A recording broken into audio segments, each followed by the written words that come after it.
Ticket দেখি ticket. এটা বলতে বলতে বাসের কন্ডাক্টর ভাড়া চাইলেন অমরেশবাবুর কাছে। অমরেশবাবু ভাড়াটা দিতে যাবেন, তখন দেখলেন প্যান্টের পকেটে ওয়ালেটটা নেই। এবার তিনি ভাড়া দেবেন কি করে? মনে মনে ভাবতে লাগলেন, এখন আমি বাসের ভাড়াটা কি করে দেব? এদিকে বাসের কন্ডাক্টর বলতে লাগলেন, কি হলো, ভাড়াটা দিন। এত সময় কেন লাগছে? দিন দিন, ভাড়াটা দিন। অমরেশবাবু তখন বলেন, দেখুন, আমি আমার ওয়ালেটটা বাড়িতে ভুলে এসেছি, আমার কাছে কোনো টাকা নেই। কোথা থেকে চলে আসে সব, দেখে তো ভদ্রলোক মনে হয়। ভাড়া না দিতে পারলে বাসে ওঠেন কেন? ভাড়া দিন, না হলে বাস থেকে নেমে যান।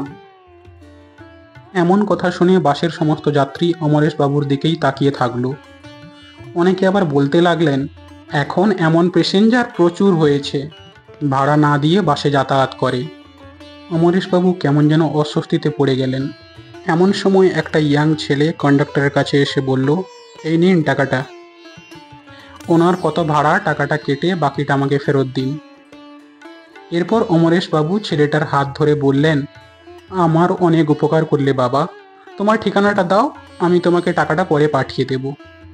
তখন ছেলেটি অমরেশবাবুর পায়ে হাত দিয়ে প্রণাম করে বলল, স্যার, আমাকে চিনতে পাচ্ছেন? আমি শুভ্রজিৎ, যাকে আপনি শুভ বলে ডাকতেন। অমরেশবাবু স্মৃতির গোচরে অনেক ছাত্রছাত্রীর ভিড়ে শুভ্রজিৎকে চিনতে পারলেন না। না বাবা, আমি তোমাকে চিনতে পারছি না। মনে করুন স্যার, যাকে আপনি মেরে নিজেই ডাক্তার দেখাতে নিয়ে গেছিলেন, তারপর ডাক্তার দেখিয়ে ওষুধ কিনে দিয়েছিলেন, সঙ্গে কিছু মিষ্টি কিনে দিয়ে বলেছিলেন, আমি যে আজ তোকে এত শাসন করলাম, তোকে এত মারলাম, এখন হয়তো আমাকে খুব খারাপ মনে হচ্ছে, কিন্তু পরে বুঝতে পারবি আমি তোর ভালোর জন্যই করেছি।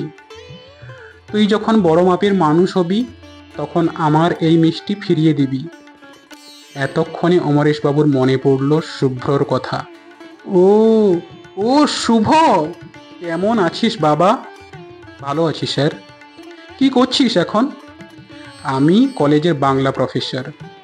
সেদিন যদি আপনি আমাকে এভাবে শাসন না করতেন, তাহলে হয়তো আজ আমি এই জায়গায় থাকতে পারতাম না। এই কথা শুনে অমরেশবাবুর বুকটা যেন গর্বে ফুলে উঠল, আর চোখে মুখে ফুটে উঠল আনন্দের ছায়া।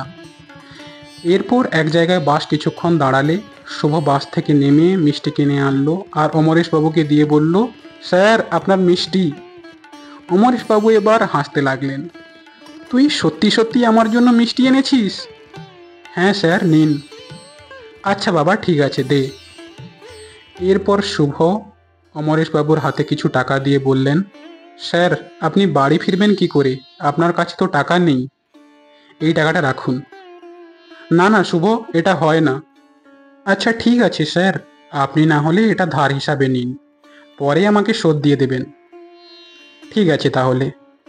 আসলে শিক্ষকই আমাদের শিক্ষার মেরুদণ্ড। শিক্ষকই এমন মানুষ যার হাত ধরে তৈরি হয় ডাক্তার, ইঞ্জিনিয়ার, প্রফেসর। তাই তো শিক্ষককে গুরু বলা হয়, ভগবানের আসনে বসানো হয়। এতক্ষণ যে গল্পটা তোমরা শুনলে, এই গল্পটির লেখিকা সুষমা বাগ প্রধান, আর কণ্ঠে আমি তোমাদের সব্বার প্রিয় Animesh. Thank you very much guys for watching this. যারা আমার নতুন বন্ধু আমার চ্যানেলে এসছো, তাদেরকে বলবো চ্যানেলটা সাবস্ক্রাইব করে পাশে থাকা বেল আইকনটা প্রেস করে দিও, যাতে আমি নিত্য নতুন ভিডিও যখনই আপলোড করব তোমাদের কাছে তার নোটিফিকেশনটা চটপট পৌঁছে যায়, আর তোমরা আমার ভিডিওটা তাড়াতাড়ি দেখতে পারো। আর যারা আমার পুরানো বন্ধু, তাদেরকে অসংখ্য অসংখ্য ধন্যবাদ আমার পাশে থাকার জন্য, আমাকে সাপোর্ট করার জন্য continuously. Thank you very much all of you. সবাই খুব ভালো থাকো, সুস্থ থাকো। আবার দেখা হচ্ছে নেক্সট ভিডিওতে। Till then, tata, bye bye, love you all.